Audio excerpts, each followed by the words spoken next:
Hey, I hope you're doing well. I know I don't make videos like this often, but this is one that I've wanted to make for a very long time, so I hope this helps you or resonates with you in some way because the things I'll be talking about in this video are definitely applicable to anyone and everyone. So without further ado, this is 3 life lessons that Dark Souls taught me.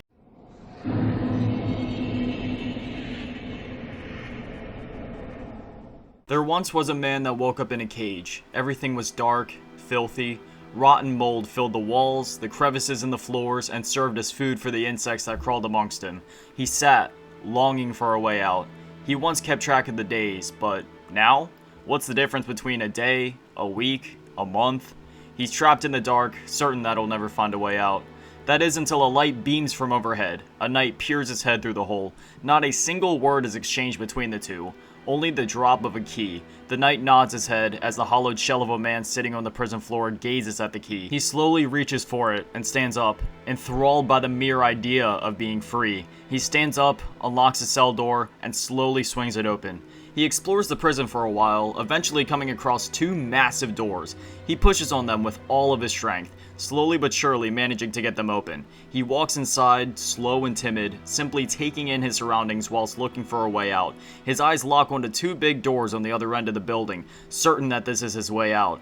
As he approaches the doors, a massive winged beast, armed with a massive hammer, drops down from above, knocking the hollowed man onto his back. Unarmed, he crawls away as fast as he can before rolling and getting back to his feet, prepared to fight. He takes a jumping lunge at the demon, but it's no use. The demon bashes the man's head in before his feet can even touch the ground. The man's body lands on the ground violently. Blood splatters on the floor, his body twitches from the shock, and all life begins to fade. At that moment, his body turns into ash, and the winds whisk him away to a nearby bonfire. The man awakens at the bonfire, dazed, confused, unsure if any of this is real. He sets off to encounter this demon again, but to no avail. This cycle repeats for days. He tries to fight, he tries new tactics, he tries different maneuvers, but the end result is always the same. A bloodied corpse waiting for the winds to take him away. He's ready to give up, certain that this is some twisted game, a nightmare, his hell. The hollowed man sits by the fire, accepting defeat. He sits for many moons, his head bowed as he stares into the ever-burning fire. That is, until one day when he gets an idea.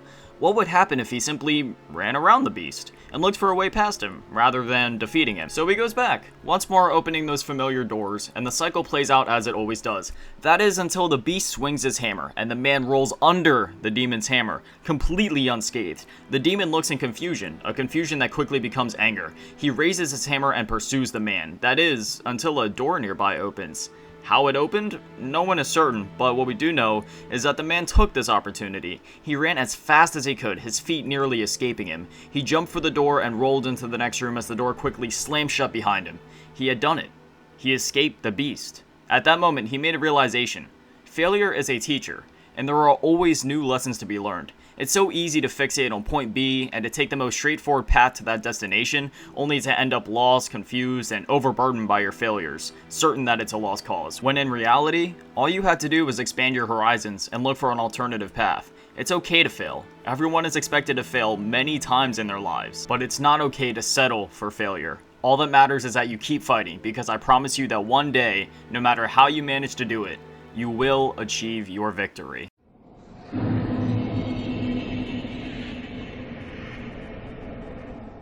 I spent a lot of time playing Dark Souls 2, and if I'm gonna be honest, much of that experience was dreadful. I spent days getting tossed around by the knights at Iron Keep, the mages in Shrine of Amana, even Black Gulch gave me a run for my money. I wasn't sure if I'd ever beat the game. I was ready to call it quits as early as Hades' Tower of Flame. Nonetheless, I pushed on, and to this day, I'm not sure why I pushed on. I mean, I had no reason to, I wasn't even enjoying the game. However, upon reflecting, I think I finally know why. No matter how dark, difficult, or downright miserable things became during my playthrough, there was always a safe place I could return to, a place I could call home. In a world so dark, drained of life, and lonely, there was still a place I could always return to. I'd spend hours stuck at Iron Keep, ready to turn off the game and never play it again. Every single time that I got to that breaking point, I would warp back to Majula and sit, sometimes for a few moments, just to stock up on a few items before diving back into battle, but sometimes it was longer. There was a time that I had sat for 2 hours, gazing into the fire, bathing in the sun's rays as I overlooked the cliffside, the waves collapsing upon each other as they hit the shore below. Every time I sat at this place, I questioned if it was even real. How could a place so beautiful, brimming with life, exist in a world so dark, deadly, and unforgiving? The music that surrounds this place only adds to the atmosphere, letting my mind truly wander off as I reflected on my journey up to that point. To this day, I can't describe this music. It's calming, hopeful, and beautiful, yet tragic with the looming threat of death and dread that awaits. Though it doesn't have to be that way. Nobody is making me leave. I could stay here until the end of days for all anyone cares, yet I continue to pursue the darkness. You see, the Chinese believe in something called yin and yang. There cannot be light without dark, and there cannot be dark without light. If it wasn't for the lows of the dark, the highs of the light wouldn't be as special, and it wouldn't have as much, if any, impact.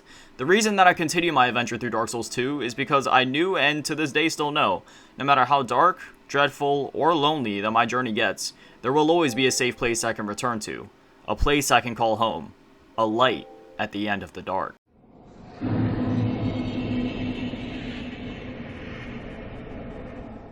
I won't sugarcoat it. I haven't had the easiest life. I won't go into detail here, but I have a lot of darkness that lurks within my heart. I've held on to this darkness for years, embracing it, manifesting it, turning it into my entire personality and being. It was almost as if I took pride in being mentally distraught.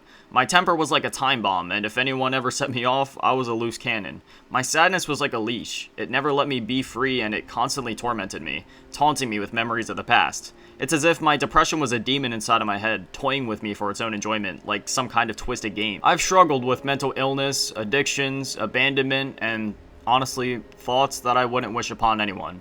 Emotionally, I was lost, numb, hollow.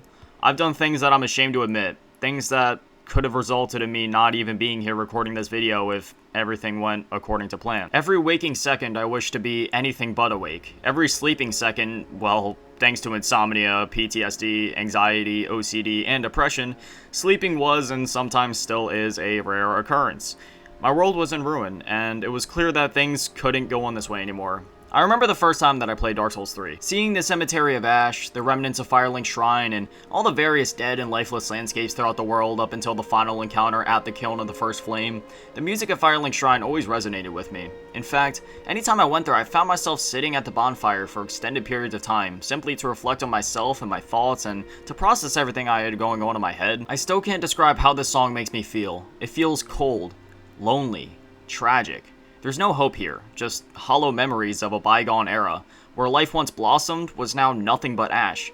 By the time your journey through Dark Souls 3 concludes, it's clear that nothing will save this world. There's no light, life, or hope here. There's nothing but death, ash, and ruin. I did everything I could throughout the trilogy of games, but no matter what you do, the end result is always the same. A world left in shambles, better to be left alone, to fade away, a world that you need to let go. As much as I didn't want that to be the case, it was clear from the start that things couldn't go on this way forever. I mean, how could it? It only takes one man to set the world on fire, but once the fire clears, what is left but ash?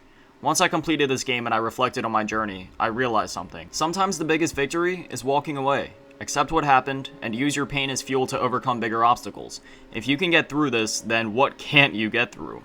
There's not always a cut and dry solution to things in life, and you won't always get your perceived version of justice. Rather than embracing the sickness, rather than manifesting those problems and emotions, sometimes it's best to wear your scars, turn your head towards the future, leave the pain behind, and move on. It's okay to let go.